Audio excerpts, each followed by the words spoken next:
there is something in history that makes even the most skeptical people pause. Imagine you are still alive. You are walking through the marketplace, speaking, laughing, giving orders. Then one day a revelation is announced publicly, recited before crowds, spreading across the Arabian Peninsula. And in it, your name is mentioned as someone certain to be destroyed, not after you die, not as a vague prediction, but while you are still breathing. In Surah Al-Masad was not revealed after Abu Lahab was buried under stones. It was revealed while he was still standing in Makkah with his full reputation and influence intact, while he was still one of the wealthiest and most vocal men among Quraysh, while he still had time to change.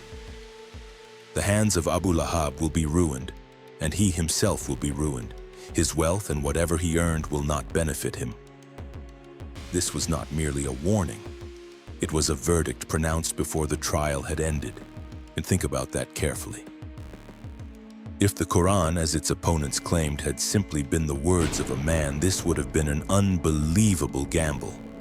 All Abu Lahab had to do was step forward in front of the crowd and declare that he believed in Allah and that Muhammad was his messenger, even if he did it insincerely.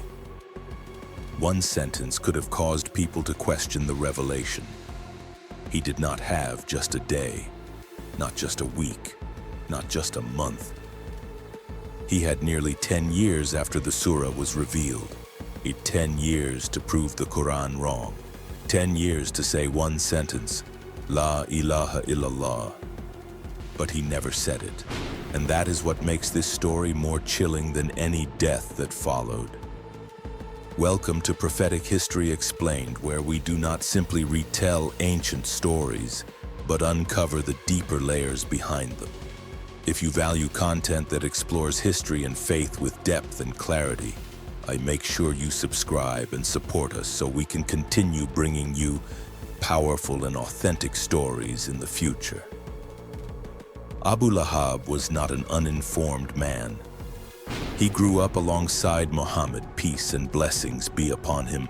He knew 40 years of integrity without a single lie. He heard the Quran with his own ears. He witnessed Islam spreading despite persecution. He saw people endure torture without abandoning their faith. He saw the poor find dignity in Tawheed. So what stopped him from saying that sentence? It was not a lack of evidence. It was not a lack of time. It was not a lack of opportunity. It was pride. There is a form of pride more dangerous than outward arrogance. It is the inner stubbornness that whispers, I cannot admit I was wrong. I cannot bow before the very nephew I watched grow up. I cannot risk my social standing. And that locked his lips. Surah Al-Masad became a mirror hanging before him every single day.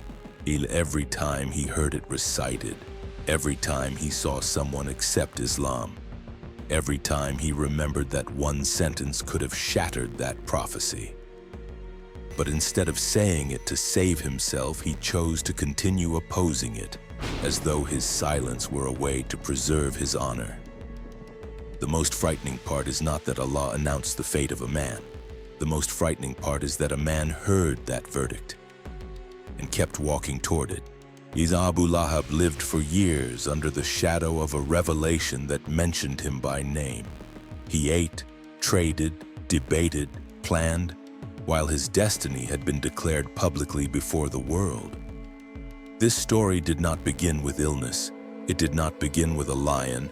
It did not begin with a decaying death. It began with an opportunity that lasted nearly a decade. An opportunity placed openly before him and rejected. This is not just the story of a man's destruction, and it is the story of what happens when pride becomes stronger than the fear of hell, when social honor outweighs eternal salvation, when the ego stands taller than the truth. And if we listen carefully enough, the story is not only about Abu Lahab. It asks a question straight into the heart of every one of us. When truth is placed in front of you, will you bow? or will you turn away? Because some opportunities come only once, and when they pass, there is not always a second decade waiting. And there is a paradox in the story of Abu Lahab. He was not merely an outside opponent.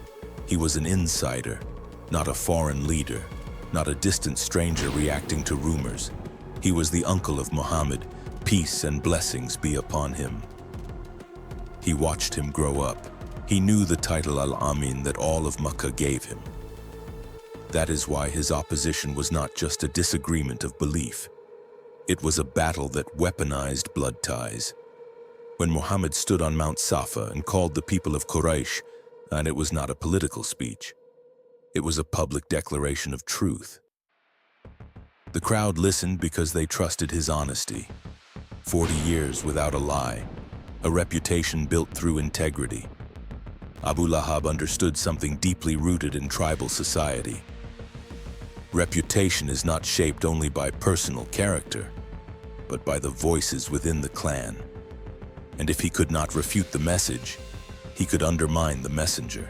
He did not debate as an equal. He stood behind like a shadow, whom whenever Muhammad invited people to Tawheed, Abu Lahab would interrupt, telling them not to listen. And then he would add the most dangerous line of all, "I am his uncle. I know him." That statement contained no argument. It carried credibility. He turned family into a tool of doubt. In human psychology, people often trust relatives more than outsiders. He used that instinct strategically. If even his own uncle does not believe him, why should we? This was no longer emotional reaction, and it was calculated opposition. The pain here was not only that a relative disagreed, it was that the relative knew the truth about him. Abu Lahab could not claim ignorance. He had seen Muhammad resolve disputes, safeguard entrusted wealth, earn the trust of the entire city. Yet he chose distortion. He accused him publicly of being a liar. He claimed he was dividing families and abandoning ancestral tradition. In a society where tradition was sacred, that accusation cut deep. Some oppose truth from outside because they fear losing power. Abu Lahab feared something even deeper.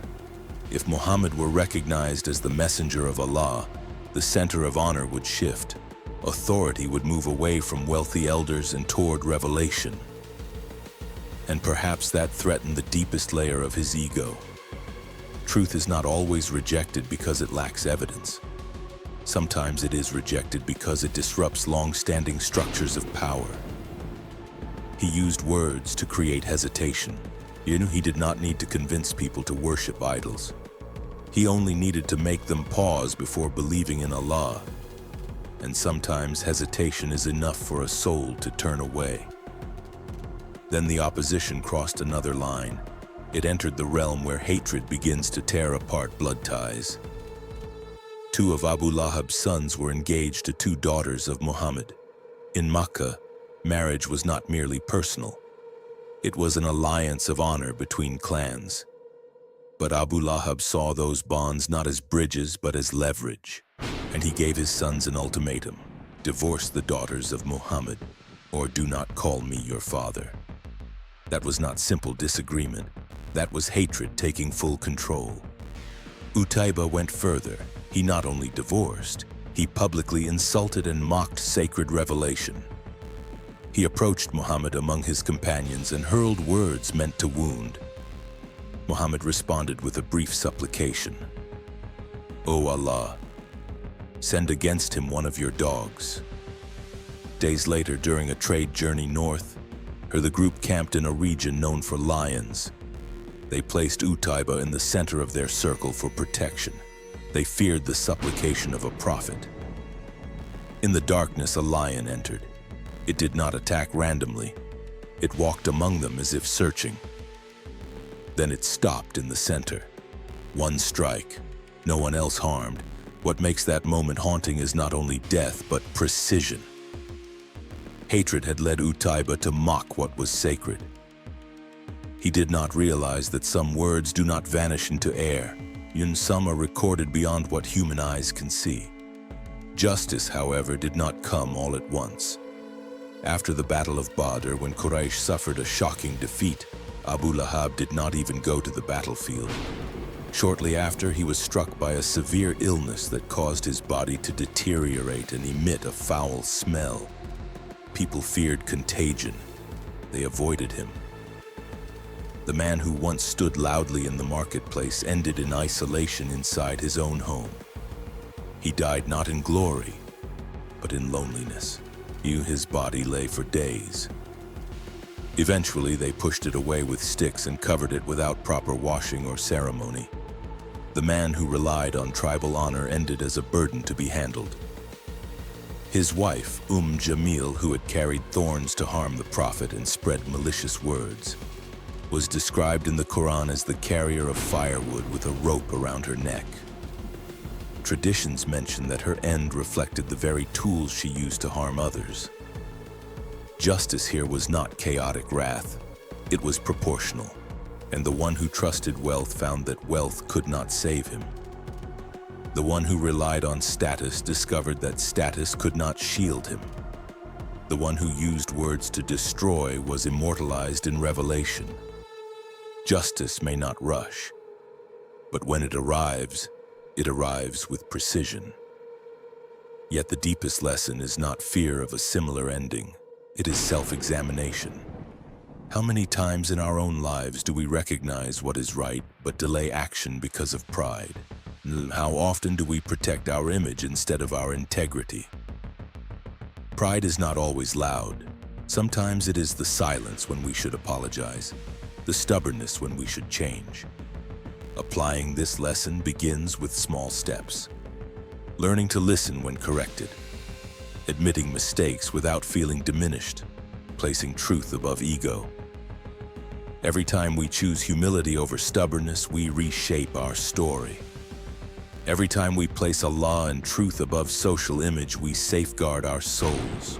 If stories like this help you reflect more deeply, join the Prophetic History Explained community as we continue exploring lessons from the lives of the prophets, the figures mentioned in the Quran, and the events that shaped our faith. And make sure you subscribe to support us so we can keep producing meaningful and valuable content in the videos ahead.